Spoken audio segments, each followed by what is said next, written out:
Sejam bem-vindos, pessoal da Grendene, colegas de trabalho, amigos, família.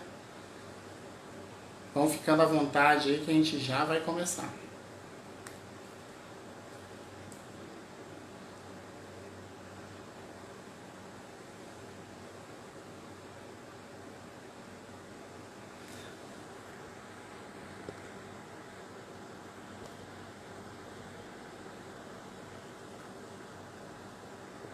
Muito bem. Então eu vou enviar aqui o meu convite para essa pessoa extraordinária. De hoje falando com vocês que tem um versículo na Bíblia que conta uma parábola muito interessante, que é uma parábola que fala sobre os talentos. Então a pergunta para você nessa noite é: o que você tem feito com seus talentos? O que você faz na vida? O que realmente te motiva a levantar da cama todos os dias? Então, convidei para participar comigo nessa noite o Gilberto. Vocês devem se lembrar, na primeira live, quem teve a oportunidade de assistir, eu usei uma citação do Gilberto, onde ele falava sobre liderança, que o líder é uma passagem segura e um modelo inspirador, capaz de conduzir pessoas do ponto onde elas estão ao ponto onde elas querem chegar. E naquele momento eu não fazia ideia de que nessa noite estaria recebendo aqui o Gilberto conosco.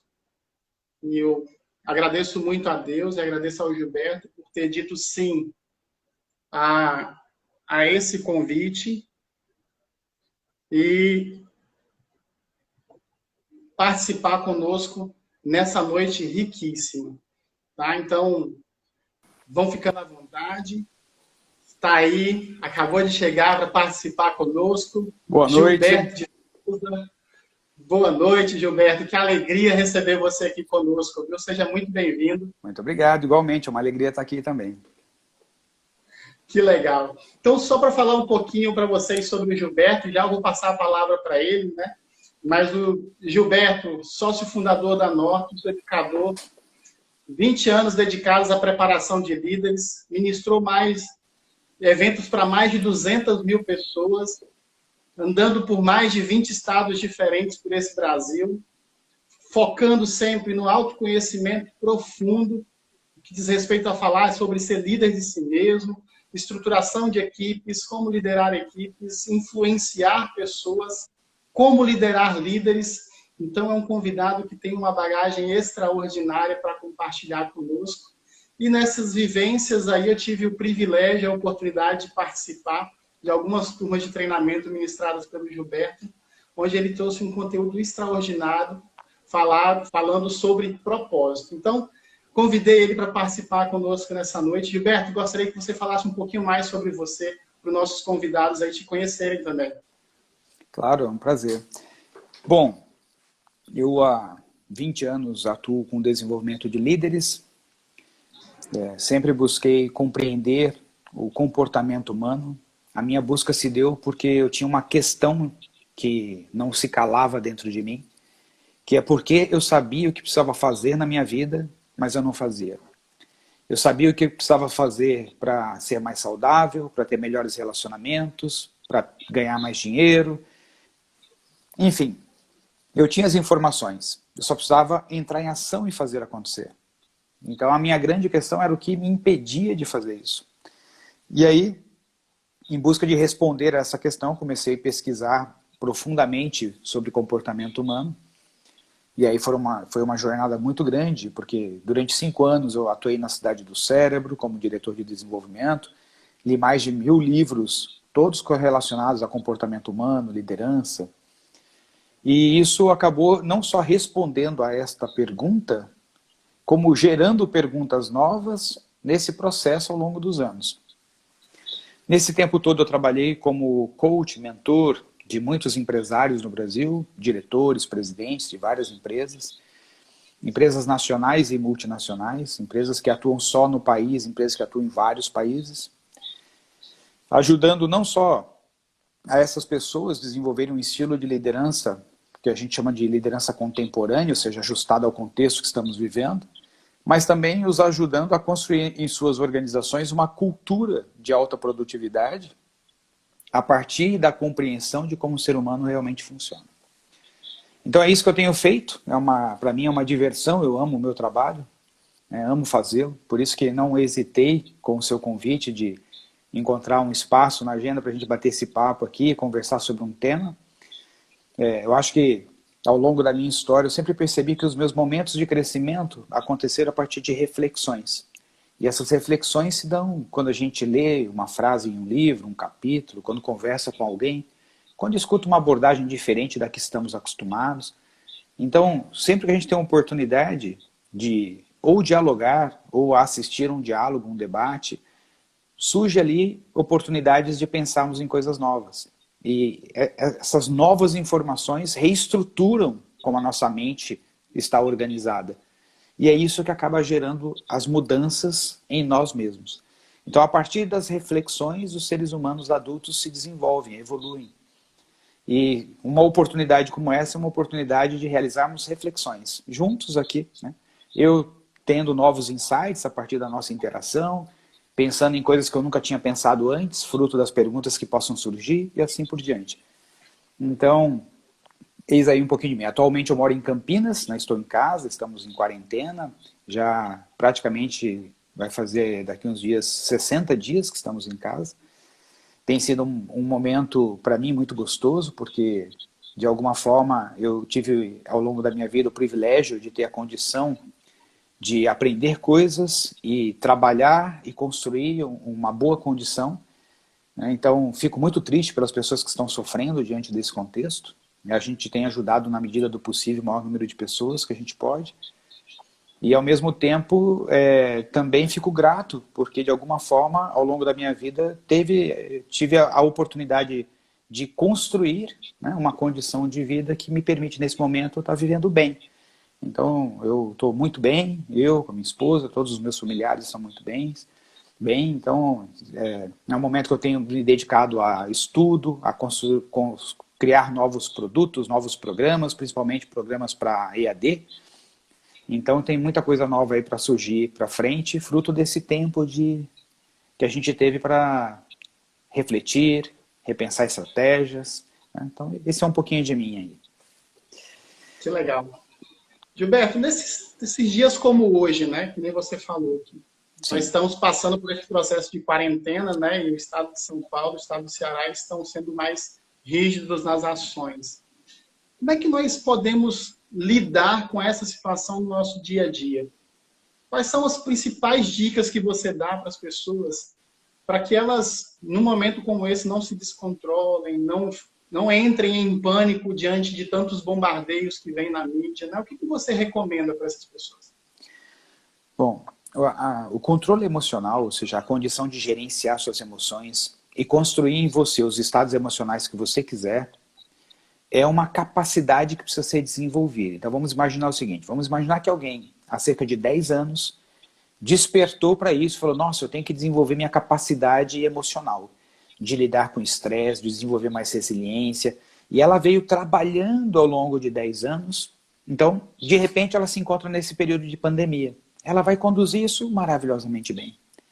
Ela vai viver esse processo sem gerar sofrimento para ela nem para as outras pessoas. Por outro lado, as pessoas que não tiveram a oportunidade de se preparar antecipadamente, desenvolvendo uma mentalidade protagonista, desenvolvendo uma mentalidade, uma estrutura psicológica que as torne capazes de gerenciar os seus estados emocionais, essas pessoas tendem a sofrer um pouco mais, porque elas não têm mecanismos para isso. Então, o que eu vou dar de dica aqui são dicas muito simples, mas extremamente poderosas para as pessoas manterem o seu estado emocional harmônico. O primeiro ponto importante para a gente compreender é que o ser humano só pode viver em 2 possíveis estados emocionais. Um estado de bem-estar ou um estado de mal-estar. Não existe outra opção. Ou estamos nos sentindo bem, ou estamos nos sentindo mal. Isso é como se fosse um termômetro. Então imagina aqui um termômetro. Do lado de cá quente, do lado de cá frio. No centro a gente tem a neutralidade. Então, a emoção, por exemplo, a emoção ela depende da intensidade dos hormônios no nosso organismo. Então uma pessoa que está em pânico, ela está aqui do lado negativo, com muita intensidade emocional de mal-estar. Uma pessoa que está em êxtase, ela está aqui no extremo positivo, com muita intensidade de hormônios de bem-estar. E os hormônios, eles são liberados no nosso organismo a partir da interpretação que nós fazemos das coisas. Então, por exemplo, não é o que está acontecendo que torna uma pessoa feliz ou triste, não é o que está acontecendo que deixa uma pessoa em pânico ou em êxtase, mas o que aquilo significa para ela. Então, a primeira coisa importante é a gente começar a ficar consciente de que se eu não estiver me sentindo bem, é fruto da interpretação, do significado que eu estou dando para aquele momento. Então, a pergunta-chave, a pergunta de ouro aqui é o seguinte, Rogério. Qual é o significado que eu estou dando para este momento na minha vida?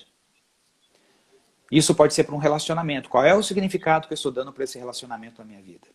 Isso pode ser para um momento que eu estava bem, agora comecei a me sentir mal. Eu tenho que perguntar qual é o significado que eu estou dando para esse momento da minha vida.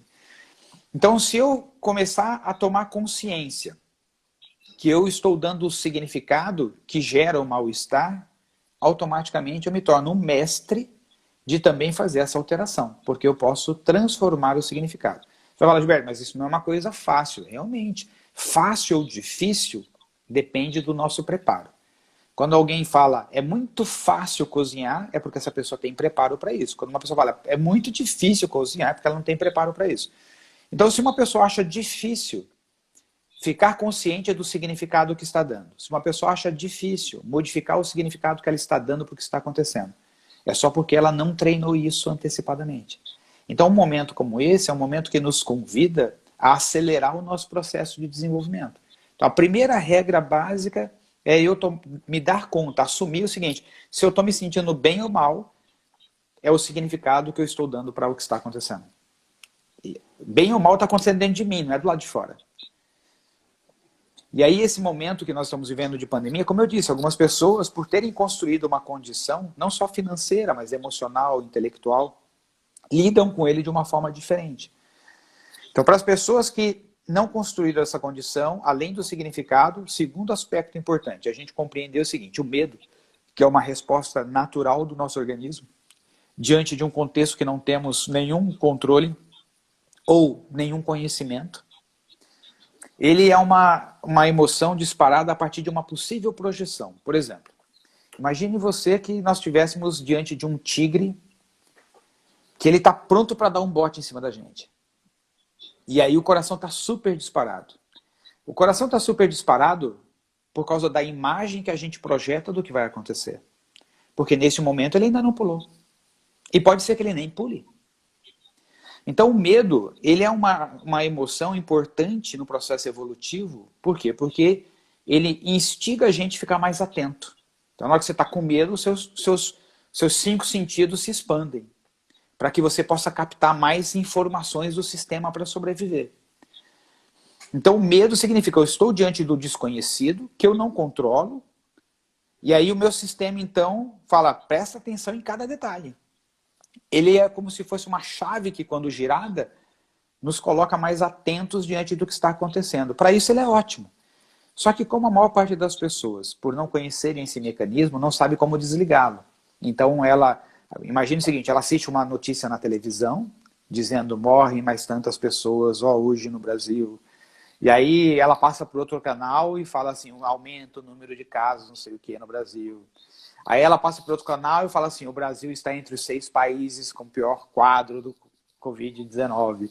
Aí ela passa para outro canal e fala assim, porque nós estamos sem liderança, porque está faltando o Ministério da Saúde, não está conseguindo apresentar um plano adequado para o nosso país. E aí ela, um monte de tigres pronto para dar o bote em cima dela. E aí o corpo dela ela fica projetando, vai acabar, vai ficar todo mundo desempregado, não vai ter dinheiro, não vai ter comida. O que a gente vai fazer na nossa vida? Aí ela começa a disparar essas imagens. Por enquanto não aconteceu nada, ela não está com dor, provavelmente não está com fome. Então, neste momento, às vezes, não existe um perigo real, ela não está sofrendo dor agora. O medo vem desse monte de imagens, desse filme que dispara na mente dela a respeito do que pode acontecer a respeito dessas informações.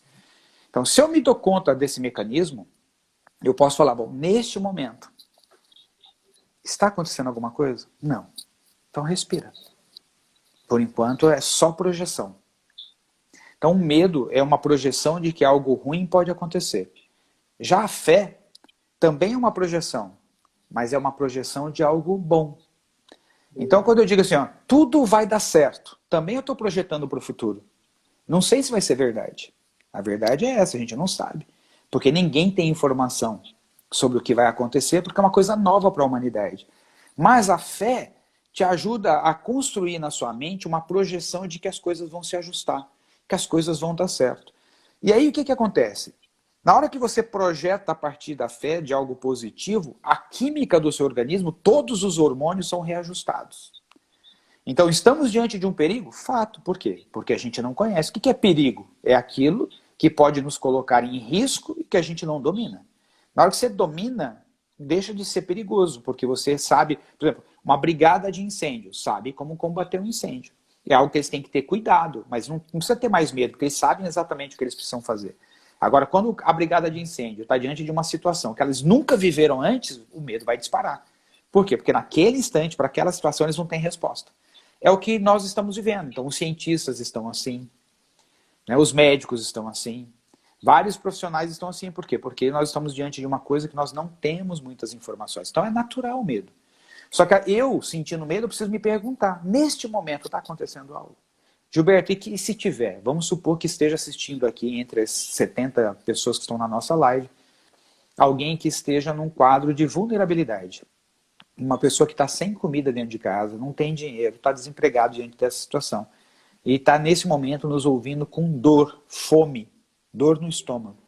Eu não sei se você já passou por isso, alguém que está nos ouvindo, eu sei o que é isso.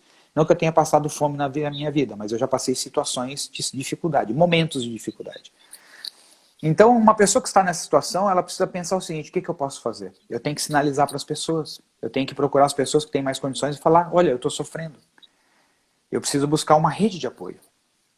E essa rede de apoio pode ser pública, essa rede de apoio hoje tem vários organismos sociais, ONGs, que estão fazendo trabalhos fantásticos, várias empresas que estão contribuindo com quem está no quadro de vulnerabilidade. A pessoa precisa sair do pânico da mente dela, falar, nossa, e agora eu vou morrer porque eu não vou ter mais nada. E entrar em ação pensando, o que eu posso fazer? Como que eu me comunico com quem pode me ajudar? Como que eu peço ajuda? Se ela, veja que quando ela muda o mindset dela diante da situação, o tigre está prestes a pular na gente. Mas ela pensa o seguinte, eu vou dar um jeito, eu vou resolver. Os hormônios que entram dentro do corpo dela são hormônios de ação. E se ela projeta na mente dela, vai dar tudo certo, eu vou dar um jeito. Mais hormônios fortes e poderosos entram na corrente sanguínea dela e ela se sente mais capaz. Agora, se a pessoa está vivendo, o tigre está prestes a pular, eu vou morrer, porque agora ferrou tudo. Porque agora eu não tenho saída. Os hormônios que estão sendo jogados na corrente sanguínea são hormônios de mal-estar. A pessoa vai se sentir mais vitimizada, com menos potência, com menos força, com menos energia, e a tendência é que ela sofra ainda mais. Então é preciso quebrar esse ciclo. Então parece piegas simplesmente se posicionar e falar, eu vou dar um jeito. Seja lá o que estiver acontecendo, eu tenho certeza que eu vou dar um jeito. Eu tenho fé que as coisas vão ficar melhores. Eu tenho fé que isso vai passar. Mesmo que a pessoa assumindo isso dentro dela, muda o estado emocional. Muda o que ela pensa, muda as perguntas que rolam na cabeça dela, e aí ela começa a enxergar soluções. Então, para esse momento, que foi a sua pergunta, para as pessoas que estão vivendo, uma dica simples é, se eu estou numa situação mais favorável, eu tenho que gerenciar o significado que eu estou dando para as coisas. Porque, por enquanto, o tigre ainda não pulou em cima de mim. É claro que se eu pensar o seguinte, poxa, daqui 4, 5 meses, se a minha empresa, a Nortus, né, que é minha de mais 18 sócios, não tiver nenhum tipo de faturamento, ela vai deixar de existir. Mas se eu ficar pensando nisso, eu começo a ficar preocupado. Eu começo a ficar ansioso. Os hormônios que vão correr na minha corrente sanguínea são hormônios de mal-estar. E aí, tira a minha produtividade, tira a minha capacidade criativa, e a tendência é que eu fique fraco diante da situação. Agora, se eu começar a me perguntar o seguinte, ok, se daqui 6 meses a gente entra em risco, o que eu preciso fazer agora para modificar esse quadro? Quais são as ações que estão na minha mão? Por exemplo, posso começar a construir um monte de cursos novos em EAD, formato à distância? Semana que vem a gente já começa um. Já está com quase a turma lotada. Lançamos aí o curso Fundamentos de Liderança Contemporânea para 40 vagas. Acho que, se eu não me engano, ontem já tinha 35 inscritos. Então, o que acontece? O que eu preciso fazer? Quais são as ações que estão nesse momento disponíveis para mim? Mesmo que seja sair, pedir ajuda, ligar para alguém que possa estar numa situação melhor e falar, olha, você consegue um pouco de comida para mim? Você consegue descobrir se aqui na região tem alguma empresa que esteja ajudando, se tem alguma ação do governo que esteja ajudando? Se eu me movimentar, alternativas eu vou encontrar. Legal. Importante como que esse modelo mental e esse pensamento para impulsionar para frente, ele faz uma grande diferença, né? E dentro dessa visão ainda, Gilberto, aproveitando o gancho sobre mindset, sim, queria trazer para as pessoas uma visão sobre propósito, né? Tem se falado muito sobre propósito, né? O que é ter um propósito e qual é a importância que isso tem na carreira das pessoas? O que isso representa na trajetória que elas constroem ao longo da vida? Vamos entender primeiro o que é o propósito. O ser humano, de todas as espécies que nós conhecemos no planeta Terra, é a única que desenvolveu um aparato cerebral que dá significados. Então, até onde a gente sabe, por exemplo, os animais, eles estão vivendo o momento presente. Eu tenho uma cachorra aqui em casa, fofa, uma Akita, e ela come, ela deita, para ela a Covid-19 não existe. Então ela brinca, ela late, ela se diverte, corre para cima e para baixo, ela olha para as coisas, ela aparentemente não tem um achar feio, bonito, bom, ruim. Claro que tem situações que desagradam ela porque fisicamente a ferem. Mas fora disso, ela está vivendo super bem. Nós não. Nós desenvolvemos um aparato, por causa do córtex pré-frontal, que fica aqui atrás da nossa testa, que nós criamos a tendência de dar significado para tudo.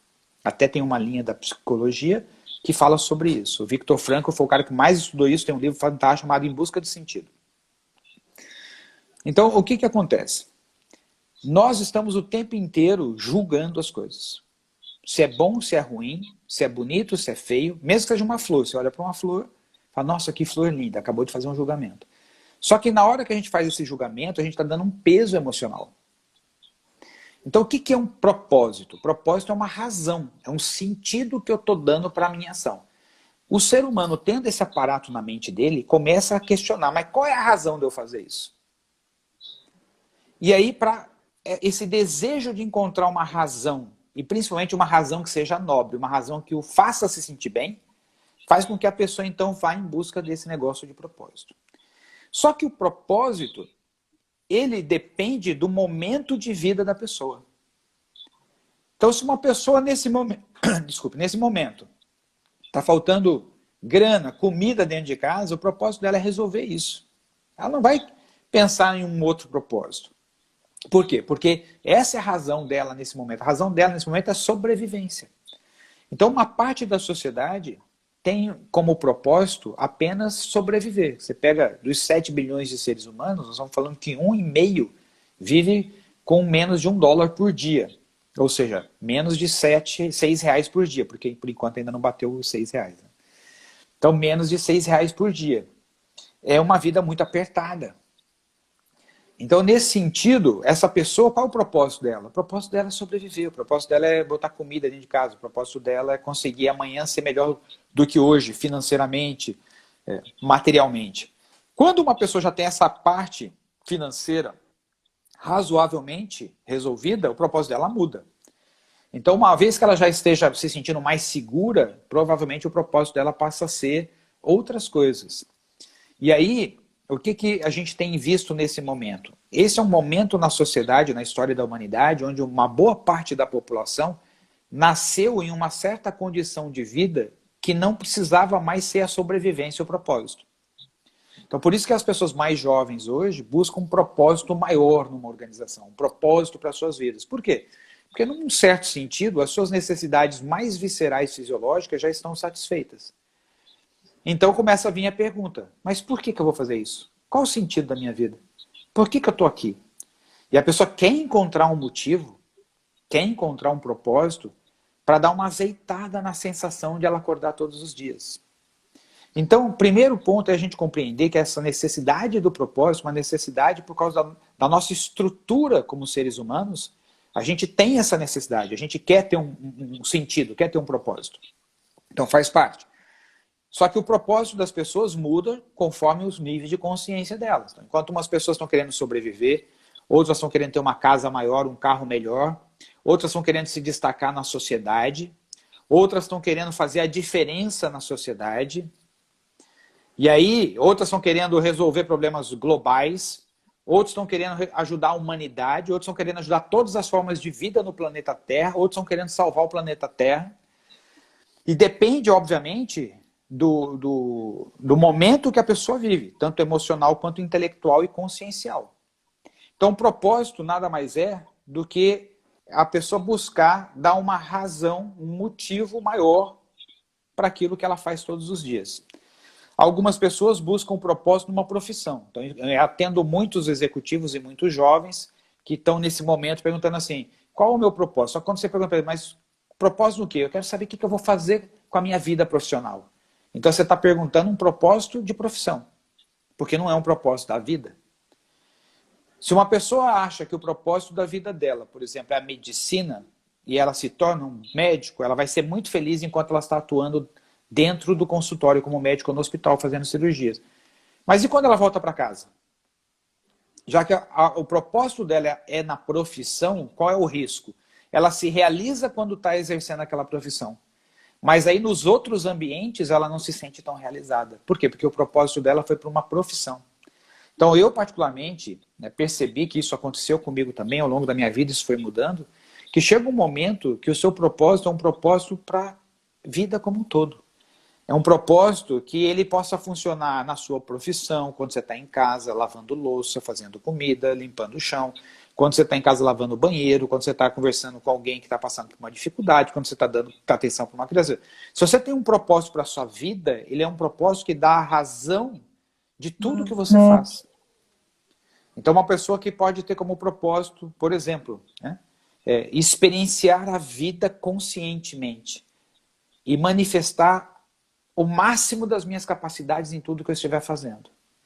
Não importa se ela vende pipoca na rua, se ela varre a rua, se ela é diretora de uma empresa, se ela está à frente de uma ONG, porque ela pode viver isso em qualquer profissão. Ela pode viver isso quando ela está dentro de casa, ela pode viver isso quando está discutindo a relação com o marido ou com a esposa. Então, se o nosso propósito for um propósito que englobe todas as coisas da vida, é o que eu chamo de um propósito mais ecológico. Por quê? Porque você pode vivê-lo em qualquer contexto, em qualquer situação. Para mim, o risco atual do propósito é quando a gente quer conectar propósito à profissão. Eu acho muito bonito a história do Ikigai, que é uma das formas da gente falar sobre propósito. Você vai encontrar qual é aquilo que você ama fazer, aquilo que atende uma necessidade no mundo, aquilo que pode trazer alguma remuneração financeira para você e que você faz bem, ou seja, você encontra algo que conjuga tudo isso, mas muitas vezes está sendo levado para a profissão. E eu vejo isso com... Claro que a pessoa vai descobrir depois que ela vai para essa profissão e o que ela vai perceber. Quando ela está lá naquilo que ela disse que ela queria fazer, eu quero contribuir com o desenvolvimento das pessoas. Na hora que ela está contribuindo com o desenvolvimento das pessoas, ela está super feliz. Mas se ela conectou isso com a profissão, por exemplo, ser um coach, ser um mentor, ser um consultor, quando ela volta para casa, que tem criança chorando, criança dando birra, que tem um problema com o pai, com a mãe para resolver, o irmão que brigou com outro irmão, alguém que está endividado, está precisando de grana, e é a quinta vez que você está ajudando a mesma pessoa e ela continua fazendo as mesmas coisas, e nessa hora, vai viver o propósito? Então, é muito importante quando a gente pensa a perspectiva do propósito, que esse propósito ele se encaixe até nos momentos mais desafiadores do nosso dia a dia, em todos os âmbitos. Porque senão ele fica um propósito limitado. Então o propósito é essa busca que o ser humano tem de dar um significado para, entre aspas, fazer valer a pena a experiência de estar vivo nesse momento, vivendo seja lá o que a pessoa está vivendo. É uma necessidade da nossa estrutura cerebral. Que legal. Eu desativei os comentários, pessoal, para a gente poder enxergar o quadro mais completo, poder ver o Gilberto durante a explanação. Logo mais eu vou estar abrindo os comentários. Se você tiver alguma pergunta, clica na caixinha com a interrogação, manda ali que a gente tem acesso a ela e eu vou fazendo para o Gilberto. Selecionei aqui, Gilberto, algumas perguntas de algumas pessoas que me mandaram no decorrer da semana, que eu achei muito interessante, tive que filtrar porque choveu perguntas. como é que eu descubro se eu realmente estou vivendo o meu propósito, né? Como é que esse feeling é ativado? Como é que eu recebo esse sinal? Muito legal. Então, o primeiro passo é que, pelo menos na minha concepção, essa história que existe um propósito cósmico que você sabe se está vivendo ou não, isso para mim é bom para vender livro só de autoajuda. Propósito é algo que você identificou que faz sentido para você.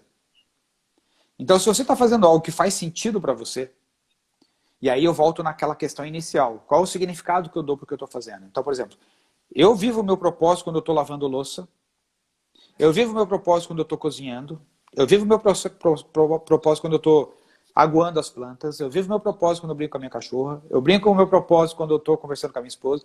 Então, se eu estou vivendo o meu propósito, é porque eu escolhi que o significado que eu ia dar para tudo, o sentido que eu ia dar para tudo que eu ia fazer na minha vida, era esse, e ele me satisfaz.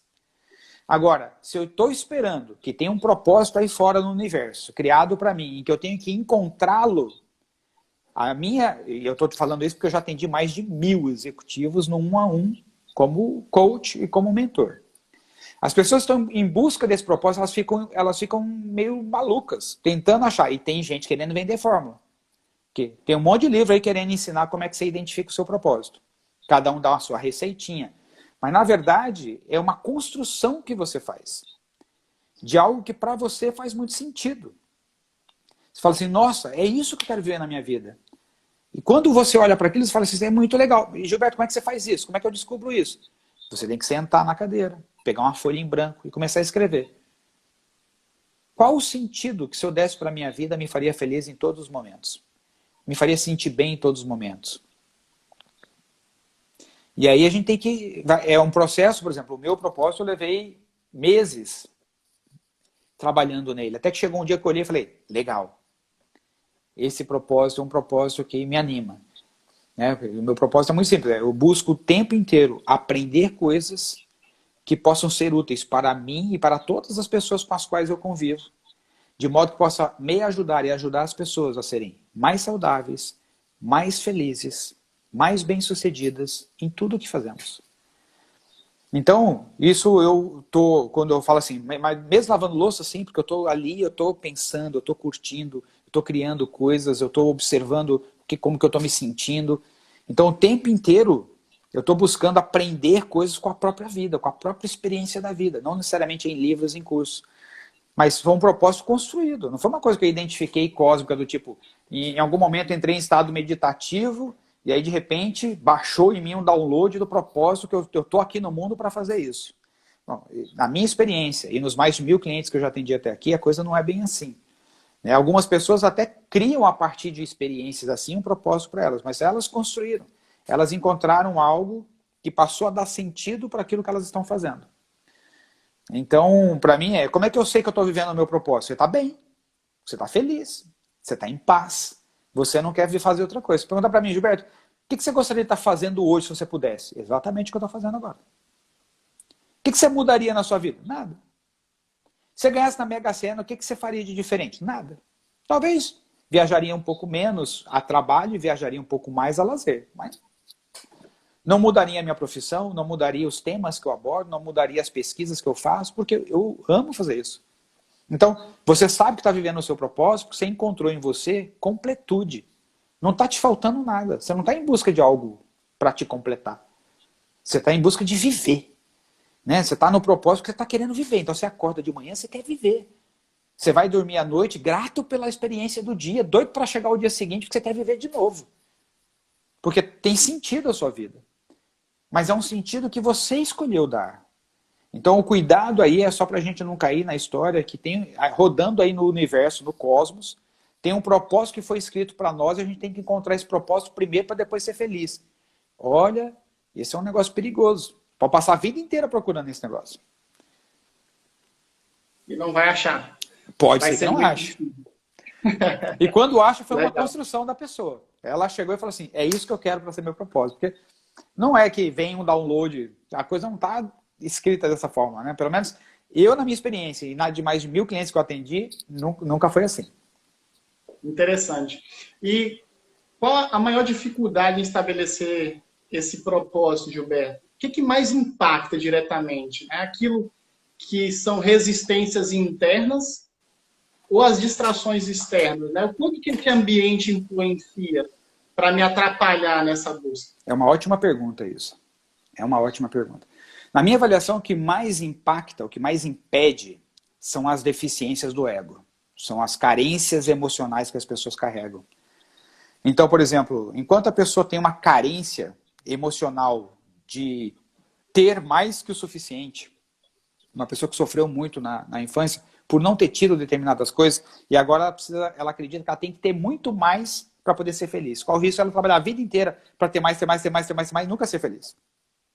Se ela não resolver essa carência na infância dela, eu conheço pessoas, eu já atendi pessoas, empresários, que já tinham construído mais de 1 bilhão de patrimônio. E continuavam infelizes, inclusive tomando antidepressivos, ansiolíticos. Por quê? Porque a pessoa ainda não se sentia feliz. E ela tinha que fazer mais, ela tinha que construir mais, ela tinha que bater a nova meta, ela tinha que ter um novo avião, ela tinha que ter a nova casa em outro país, ela tinha que ter um novo helicóptero. Então, fica um saco sem fundo. Então, essa questão é uma carência que a pessoa teve na infância do medo de não ter o suficiente. A segunda carência é o medo de não ser amado o suficiente. Então, a criança que não se sentiu amada pelo pai, pela mãe, ou pelos adultos que viviam em volta dela, ou pelos irmãos, o que acontece é que essa criança vai virar um adulto que ela, enquanto todo mundo não ficar demonstrando amor para ela, que ama ela, que gosta dela, é uma carência sem fim. Então, essa pessoa tem dificuldade de encontrar o propósito na vida dela. Por quê? Porque ela não resolveu ainda essa carência. E a terceira carência, que é o terceiro medo do ego, é o medo de não ser capaz o suficiente. E a pessoa está a vida inteira querendo provar a capacidade dela. Quer seja por meio das conquistas, do que ela sabe, do que ela é capaz de fazer, nos esportes ou com grana, enfim. Aí o ser humano é muito criativo para achar a forma de resolver essa carência. Só que não resolve enquanto não for resolvido na base, que é a história da infância.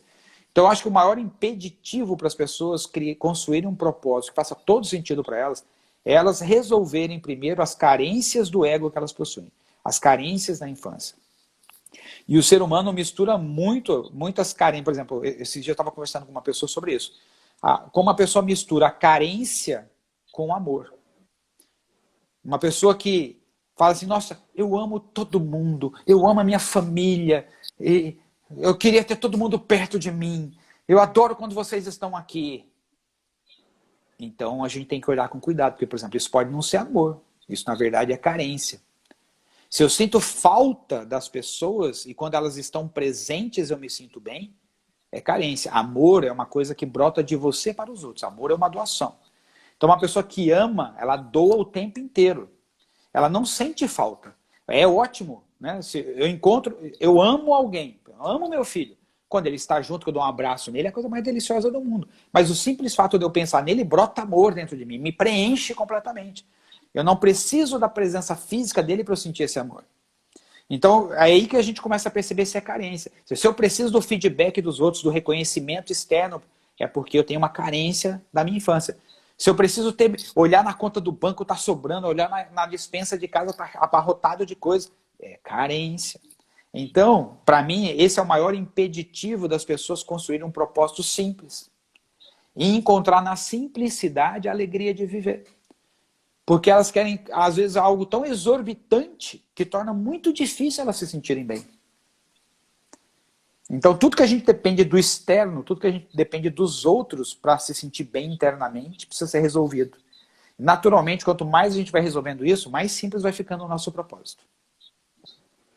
É interessante que dentro dessa explanação você respondeu uma outra pergunta, que seria a seguinte, que é justamente esse ponto, né? Por que tem tantas pessoas tão bem-sucedidas, mas que continuam sendo infelizes? Sim. O cara realizou coisas extraordinárias, construiu um império, mas dentro dele ele não consegue ser feliz, ele não se encontra, né? Exatamente. Faz muito sentido isso aí. Exatamente. Eu ia dizer só... Pergunta. Sim, tá à vontade. Falar. Não, por favor, faça a pergunta.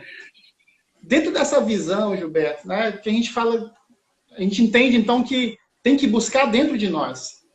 Né? Tem que buscar dentro de nós. Então, como é que eu consigo, enquanto gestor de equipes, engajar o meu time visando também esse propósito, né? Como é que eu compartilho com o meu time isso, né? É algo que deve ser declarado, é algo que precisa ficar escancarado para todos, ou é algo que as pessoas precisam perceber através das minhas atitudes? O propósito com o time, quando você tem um time, o primeiro passo para você construir o propósito é descobrir os anseios das pessoas. Quais são os anseios das pessoas? Então, eu vou contar um exemplo aqui real para você e para todos que estão nos assistindo aqui. Eu cheguei numa empresa que ela trabalhava com forjaria. E forjaria, para quem não conhece, é um ambiente onde se faz fundição de metal. Então, é um ambiente quente, que cheira enxofre. É um ambiente com muita sujeira, porque tem muita fuligem, muita fumaça. Então, o cara falou assim, Gilberto, o gerente da área, a primeira coisa que o cara, quando chega aqui, quer é sair daqui. Então, assim, quando eu vou perguntar para a pessoa qual é o seu sonho, o cara fala assim, é sair daqui. E geralmente, quem é que vai trabalhar lá? Quem não encontra outro tipo de trabalho, ex-presidiário, ou seja, são as pessoas que não têm outra alternativa, porque o troço é bruto. Qualquer coisa que se machuca é muito sério, porque está trabalhando com metal em alta temperatura. Então, tudo de perigoso, de ruim, de barulho, fedor, tá ali presente naquele ambiente. Aí ele falou, como é que eu vou construir um propósito? Eu falei, ouvindo o anseio das pessoas. Qual é o anseio das pessoas? É querer sair daqui. Ótimo, é por aí que a gente começa a construir o propósito. Então ele construiu um propósito que é o seguinte, esse é um ambiente para pessoas fortes e para pessoas que querem algo melhor em suas vidas o mais rápido possível. E elas conseguem isso por meio da excelência. Então o propósito dele ficou assim, só os fortes são excelentes. E aí ele criou esse mantra com a equipe dele e ele explicava, moçada, é o seguinte, só trabalha aqui gente forte. Só que é gente forte que é capaz também de transformar suas vidas. E a gente vai fazer com tanta excelência o nosso trabalho, e todas as vezes que a gente interagir com qualquer área da empresa, quando vier alguém aqui, eles vão ficar encantados. E eles vão falar assim, não, aquela pessoa não merece estar ali não, vamos trazer ela para outro lugar. E aqui a gente vai criar condições de todo mundo crescer na empresa. E aí ele criou esse propósito com o time dele, o time engajou, diminuiu o número de pessoas querendo sair, as pessoas começaram a ficar mais engajadas, motivadas a fazerem o trabalho, diminuiu o problema que eles tinham de produtividade, diminuiu o processo de peças que tinham que voltar para serem fundidas novamente, porque eles começaram a fazer com mais excelência. E começou a ter uma transformação na vida das pessoas. Então, para você como um líder, o primeiro passo é ouvir o que as pessoas querem. Como é que o Nelson Mandela conseguiu criar um propósito para a África do Sul? Porque ele ouviu o que as pessoas estavam querendo. Tanto os brancos quanto os negros. Falou, o que vocês querem? Os negros queriam oportunidade. E os brancos não queriam o quê? Que os seus patrimônios fossem perdidos em uma possível guerra civil. Então, a partir do medo das pessoas, dos anseios, das ambições, dos desejos, ele criou a opção de construir uma África do Sul em que tivesse proteção patrimonial para quem já tinha construído, mas também liberdade de construir patrimônio para quem não tinha chance. E a partir desse propósito conectou os interesses de todos. Então é a partir dos anseios das pessoas. Tem uma historinha que eu gosto muito, tem um personagem da Turquia chamado Nasruddin, e eu adoro as histórias dele, ele era um mestre andarilho, né? E aqui a gente chamaria esse pessoal que anda na rua sem nada, só com a roupa do corpo. E Nasruddin era meio assim. Mas ele era muito sábio, então ali na Turquia todo mundo conhecia ele pela sabedoria, por isso que era mestre Nasruddin. E aí um dia um juiz, né, chamou ele para um chá e falou, Nasruddin, você que é um cara muito sábio, quero te fazer uma pergunta. Para você, o que é mais importante? Amor, alegria e felicidade ou dinheiro? Nasruddin falou, dinheiro. Aí o juiz falou, nossa, Nasruddin, eu estou meio decepcionado com você, porque disseram que você era um mestre. Como é que você pode escolher dinheiro? Ele falou, muito simples, porque amor, alegria e felicidade eu já tenho. Então, veja, o que está faltando para as pessoas? Né? Quando a gente pensa em propósito de equipe, propósito de organização, é o que as pessoas querem viver, o que elas querem sentir, o que elas querem realizar. Então é a partir, por exemplo, da nossa equipe, de ouvir os nossos clientes, que a gente vai construir um propósito para a nossa organização. Como líder de equipe, eu quero ouvir as pessoas que trabalham comigo. O que elas anseiam? Qual é o sonho delas? O que elas desejam fazer, viver, experienciar? E o propósito tem que conversar com isso. Depois de criado, quando eu for contratando as novas pessoas, aí eu vou fazer um processo seletivo que já traga para dentro do grupo pessoas que têm o mesmo propósito, para dar conexão. Né? Mas a criação tem que começar a partir dos anseios das pessoas. E muitas vezes o líder acha que o propósito tem que ser dele. Não. Se o propósito é da equipe, tem que ouvir a equipe. E é da equipe que a gente constrói, não das nossas motivações pessoais. Legal. Isso vai fazer sentido. Eu vou abrir aqui os comentários, então, Gilberto, para aparecer a oportunidade das pessoas enviarem suas perguntas, enquanto eu vou lançar mais uma, né?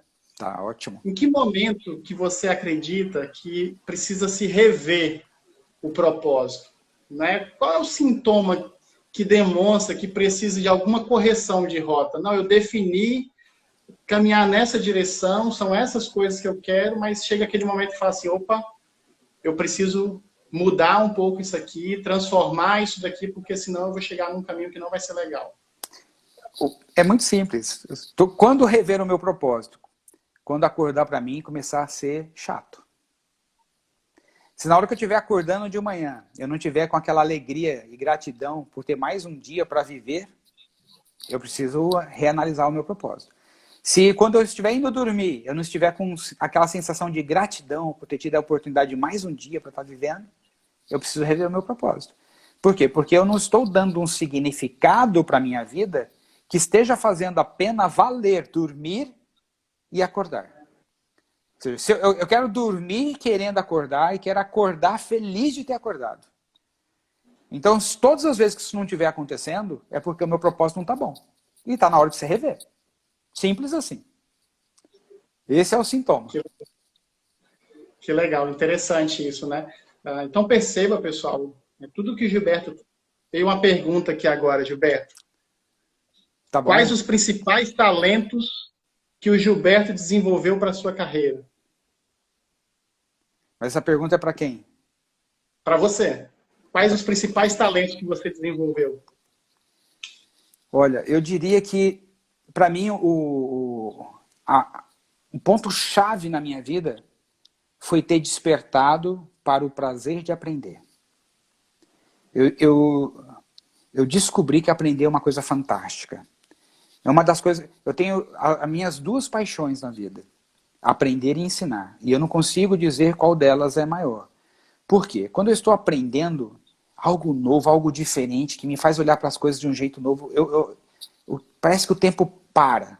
Aquele momento assim que parece que eu estou flutuando fora da atmosfera.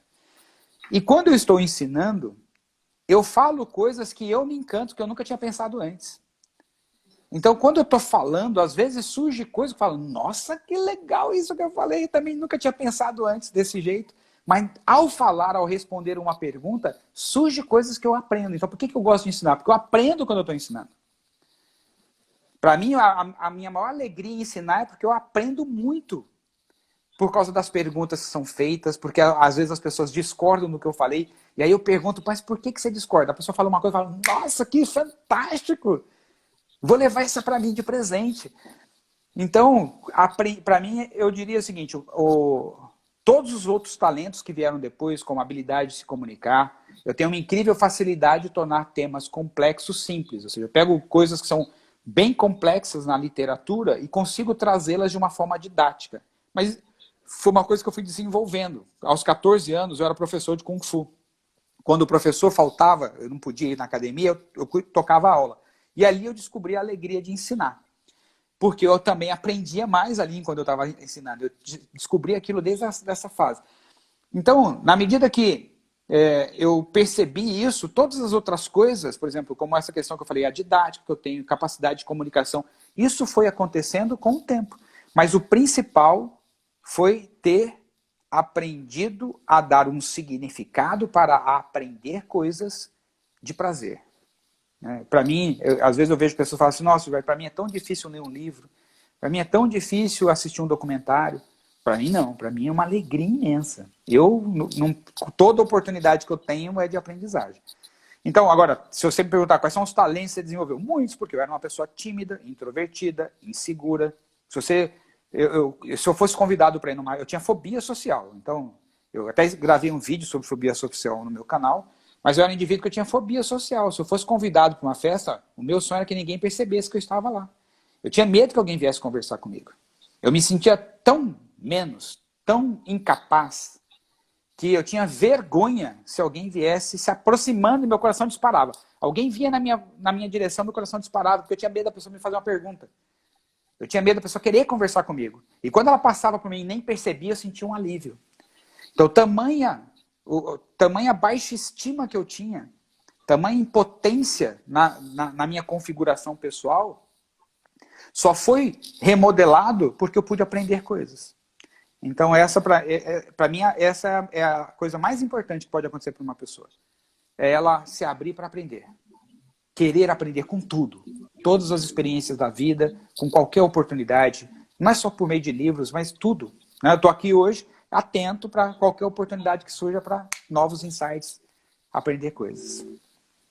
Que legal. Teve uma pessoa que falou aí que você salvou os sábados dela. Ah, é? Muito interessante. É interessante quando você traz, Gilberto, que como que as coisas precisam partir bem de dentro de nós. Muitas vezes a gente está tão preocupado com o que as pessoas pensam, com o que as pessoas vão se referenciar a nós, que muitas vezes a gente acaba não tirando os pés do chão, né? E deixa de experimentar e deixa de vivenciar essas experiências incríveis e extraordinárias, né? Uma outra pergunta, Gilberto. Como fazer para alinhar propósito, aprendizado e disciplina? Como lidar com esse desafio? Bom, eu não vejo desafio nisso, não. Porque se você tiver um bom propósito, ou seja, um propósito que te encante, você tem disciplina. Todo mundo é disciplinado para aquilo que está interessado. Então, todo mundo tem disciplina quando tem interesse. Então, se você tem um propósito que torne interessante a vida, se você tem um propósito que torne interessante realizar as coisas, disciplina já vem junto. Sabe aquele acessório? Tá no pacote. Você comprou, já veio junto. Pois é, disciplina já vem conectado quando você tem um propósito que te faça arrepiar. Você fala assim, uau, é isso que eu quero viver na minha vida. Então, tá junto. Eu não vejo separação nisso. Legal, fazem parte, né? É. Uma outra pergunta, como ajudar o outro a despertar para o aprender?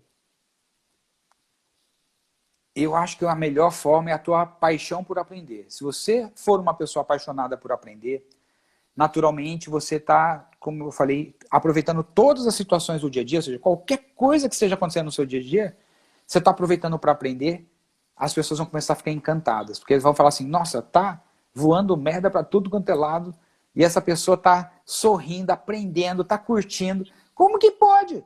Aí a outra pessoa vem com uma notícia difícil, e a pessoa fala assim, pô, não, fica tranquilo, a gente vai dar um jeito, vamos resolver e tal. Vamos aprender uma solução. Mas a gente não sabe o que vai fazer. Por exemplo, igual a situação do Covid. Não sabe, mas a gente vai aprender. A humanidade já superou tantas coisas, vamos superar mais essa, a gente vai aprender. E aí as pessoas falam, como é que você consegue ser assim? Para mim, essa é a chave. Se você quer ajudar as pessoas, a coisa mais poderosa é que você se torne aquilo que elas querem ser. Porque elas vão querer se aproximar para saber como que você fez, para saber como você pensa, vão se aproximar para te pedir ajuda. Então, eu acho que não é só, a ideia não é que ser um exemplo, a ideia é que a gente viva de um jeito tão apaixonado por aprender o tempo inteiro, que as outras pessoas, a partir desse encantamento que a gente tem, também se encante. Porque não dá para forçar no outro. A pessoa vai ter que descobrir por ela mesma. Talvez, como eu falei, aqui a gente está batendo um papo, alguém reflita e repense e fala assim, poxa, sabe que eu acordo de manhã, não tenho tanta vontade assim de viver, não tenho vontade de aprender, não estou tão apaixonado. Será que eu estou dando o significado adequado para a minha vida? Se uma pessoa dessas 110 nesse momento que estão nos assistindo agora, estiver refletindo sobre isso e falar assim, eu vou sentar amanhã e vou redefinir o que a vida significa para mim. Pronto, essa pessoa já está encaminhada. Já valeu a pena, né? Valeu a pena. Aproveitando que a gente está falando sobre as emoções, né, e falando sobre esse momento de bate-papo, entrou uma pergunta interessante aqui, né? Gilberto, qual é a sua sensação em ver alguém que foi seu aluno colocar em prática aquilo que você ensinou? Vivenciar essas experiências, né, e se lançar para satisfazer, para atender e para perseguir esse propósito? A sensação é muito boa, é muito gostosa, né? Eu recebo praticamente todos os dias mensagens de vários lugares do Brasil de pessoas Ontem mesmo eu estava falando com a minha esposa. Nós estávamos, acho que tomando café da manhã, se eu não me engano, ou no jantar. Eu não lembro agora exatamente o momento. E aí eu recebi uma mensagem de uma pessoa que colocou no LinkedIn. Pô, Gilberto, só para constar, em 2006 eu participei com você em um curso. Então, 2006 a gente está falando de 14 anos, né? 14 anos. Participei de você com um curso com você e na Cidade do Cérebro transformou a minha vida. Então hoje eu estou tirando o dia só para agradecer pessoas que fizeram diferença na minha vida e você foi uma delas. É gostoso. Como não achar bom saber disso? Mas no dia que eu estava lá falando, eu não tinha a menor ideia que essa pessoa ia fazer a guinada que ela fez na vida dela, se tornar o profissional fantástico que se tornou. Eu não sabia disso. A única coisa é como me alegra muito fazer isso que eu faço. Na verdade, eu não faço para ouvir esse retorno. Mas me alegra demais recebê-los quando eles acontecem também. Mas quando eu estou aqui interagindo, eu estou interagindo pela alegria que eu sinto de fazer. E não porque algum dia isso vai dar algum retorno. Mas se der, é óbvio que eu vou adorar saber de alguém que falou, poxa, foi muito bom ter aprendido isso contigo e a vida melhorou a partir disso. Que legal. Gilberto, eu estou muito feliz, muito contente com esse nosso tempo.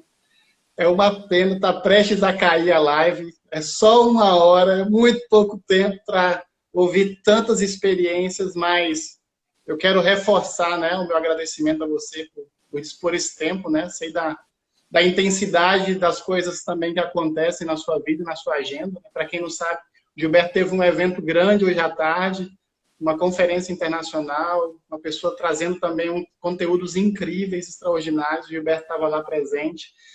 E dispor esse tempo aqui, poder compartilhar, né? Assistir uma nova aula contigo sobre esse conteúdo e vivenciar todas essas coisas, alegra meu coração. Então, muito obrigado, tá? Que Deus te abençoe e te recompense por essa disposição e espero termos outras oportunidades, né? Então, volta e meia nós vamos bater a porta com um novo convite para falar de um novo conteúdo, porque sempre é muito rico para nós.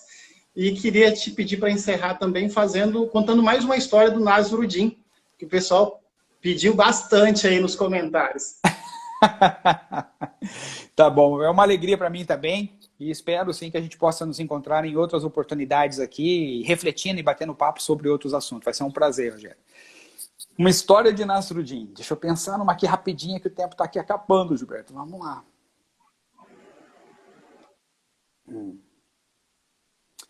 Certa vez, Nasruddin chegou no centro, em uma praça, e começou a gritar: quem aqui quer saber como ganhar dinheiro fácil, se tornar uma pessoa inteligente, ter relacionamentos incríveis na sua vida?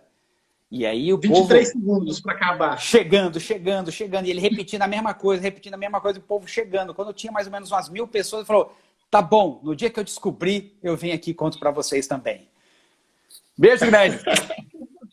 Até a próxima oportunidade. Obrigado, Gilberto. Obrigado, pessoal. Grande abraço a todos, viu?